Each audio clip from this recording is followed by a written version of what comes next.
penjagaan dan tetap wajar. Produksi sama pertumbuhannya juga terjadi karena akumulasi modal, tenaga kerja, dan juga teknologi juga lebih awal. Nah, benar banget Pak, karena kurang lebihnya materi dari masuk ekonomi klasik itu seperti itu. Itu kan kalau definisi dan definisi, kalau mazhab ekonomi matahari itu apa aja sih? Oh, kalau menurut pandangan para ahli mengenai mazhab ekonomi klasik, saya udah sedikit mengutip terkait pandangan para ahli. Menurut Adam Smith yang memikirkan tentang mazhab ekonomi klasik, dia mengutip he believed classical economics guided by the invisible hand to keep societal health atau kekayaan masyarakat. Adam Smith itu menyatakan kalau pasar bergerak melalui mekanisme tangan tak terlihat, seperti yang tadi bilang invisible hand. Kita juga melihat hasil efisiensi ketika pelaku ekonomi bebas mengambil keputusan. Yang kedua ada ahli dari David Ricardo. Nah, kalau David Ricardo menjelaskan kalau kooperatif negara akan beruntung ketika fokus pada barang yang paling efisien ketika memproduksi. Lalu ada juga pendapat ahli dari Thomas Malthus menguraikan hubungan pertumbuhan penduduk dan pangan. Dia menyampaikan bahwa untuk tumbuh lebih cepat dibanding kebutuhan pangan, jadi lebih sering banyak kelahiran masyarakat dibanding jumlah pangan yang harus diproduksi.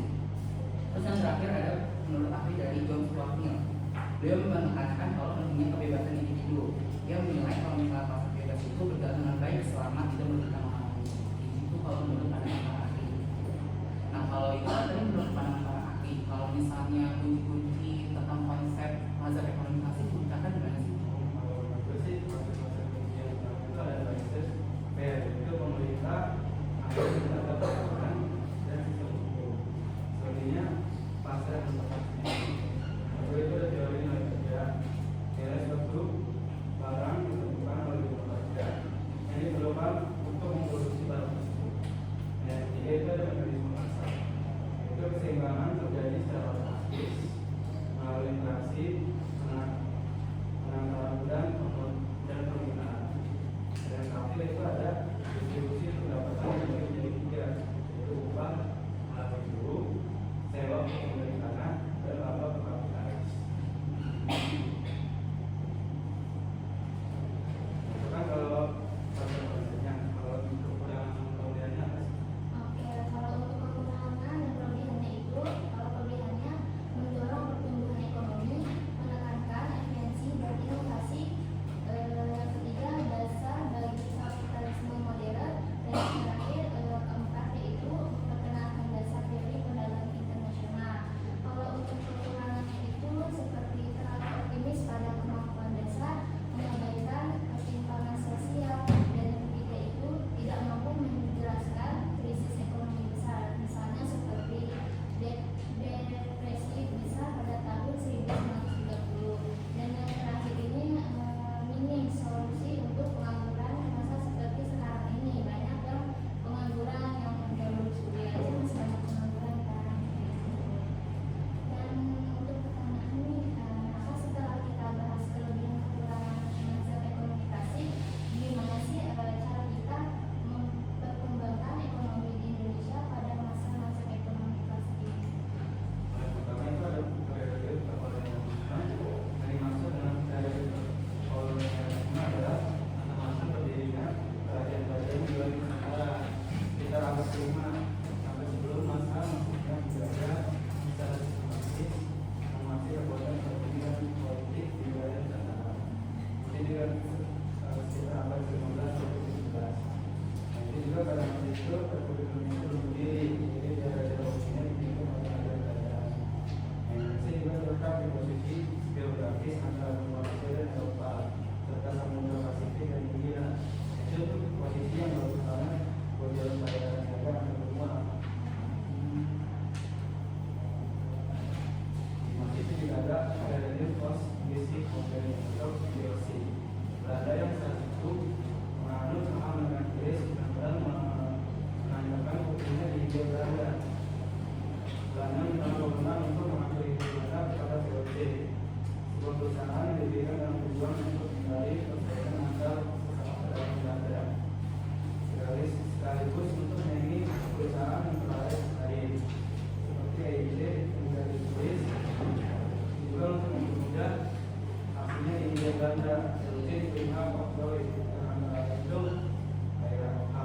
uang, menunjukkan pegawai, menyatakan balik damai, dan hak untuk membuat penetapan peserta sendiri. Yang tadi itu ada hak untuk membuat perjanjian. Oh, jadi ternyata masa kelas itu nggak cuma berdampak di dunia aja, dan di Indonesia pun juga berdampak juga ya, termasuk juga dengan VOC, itu juga berdampak ke Indonesia karena pas Belanda menjajah Indonesia 350 tahun itu juga ternyata ada masa kelas itu. Berarti dari obrolan yang kita bahas nih, kesimpulan yang bisa saya dapat, yang pertama ternyata masa kelas itu sistemnya cocok nih buat pasar yang kompetitif. Yang kedua ternyata pemerintah itu cuma berperan sebagai hukum dan juga keamanan. Jadi pemerintah nggak ikut campur 100% di masa rekonomisasi karena hanya menjaga hukum dan keamanan saja. Ketiga juga saya dapat kesimpulan masa rekonomisasi ini kebijakannya yang membuka ruang kompetisi. Biasanya salah sama pendekatan taksi.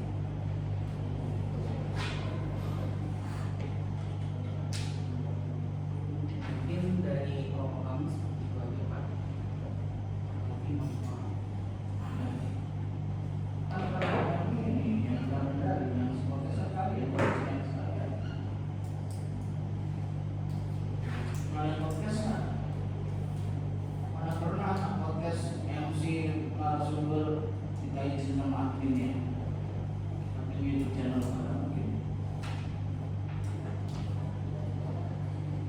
mungkin sekian pembahasan kami mengenai tentang masa ekonomi masih. Kurang lebihnya mohon maaf. Wassalamualaikum warahmatullahi wabarakatuh. Waalaikumsalam warahmatullahi wabarakatuh. Oke, terima kasih teman kelompok 1. Jujur aja ini masih jauh panggilan dari API mengenai konsep podcast. Ini jujur aja masih jauh ya. Dan saya harapkan saya tuh tadi minimal tadi pagi atau tadi pagi itu konsepnya benar-benar bagus.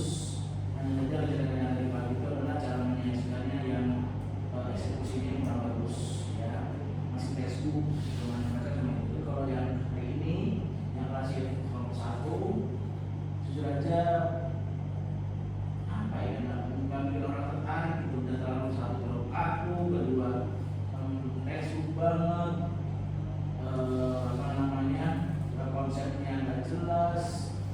Coba ketika orang lain memaparkan sesuatu, kalian kan bisa melihat, oh mengenai ini. Nanti pada saat giliran kalian yang memaparkan, nggak usah pakai textbook kan bisa dong. Kenapa ketika orang lain bicara, sekalian yang berbicara masih tetap textbook? Itu menunjukkan kalian tidak menguasai, produk, hanya sekedar membacakan, mendongengkan. Sebenarnya kalau menurut paham bisa berbicara dengan bahasa sendiri, seperti kayak orang ngobrol aja, santai aja gitu, dengan bahasa sendiri. Tapi tadi terlalu textbook, jujur aja masih kurang ya, masih baru buat urusan ngomongnya dari pagi. Dan jujur aja nih masih jauh banget dari api, dan saya harapkan kalau kelompok berikutnya harus lebih bagus lagi. Jujur aja ini masih jelek ya, apa namanya,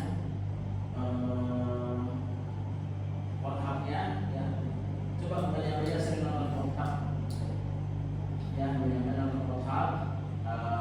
Itu yang tentang logikanya Iman Primawan, jadi Corbuzier, podcast Mas, dan segala macam perbanyak. Ya juga jangan lupa materinya juga dipelajari supaya tidak terlalu textbook dan tidak terlalu kaku. Jujur aja bukan hanya saya, yang lain pun audiens sekalian ngantuk, malas menyimak. Jujur aja, karena apa? Gak ada ketertarikannya. Apa bedanya dengan kalian presentasi di depan? Podcast itu merupakan satu hal yang sebenarnya suatu pemaparan materi, tapi materi disajikan secara seperti orang ngobrol biasa, tidak seperti presentasi di kelas di yang kalian lakukan itu. Ya, jadi juga aja kalau kami maaf masih jelek ya. Kalau berikutnya begitu ada atau offline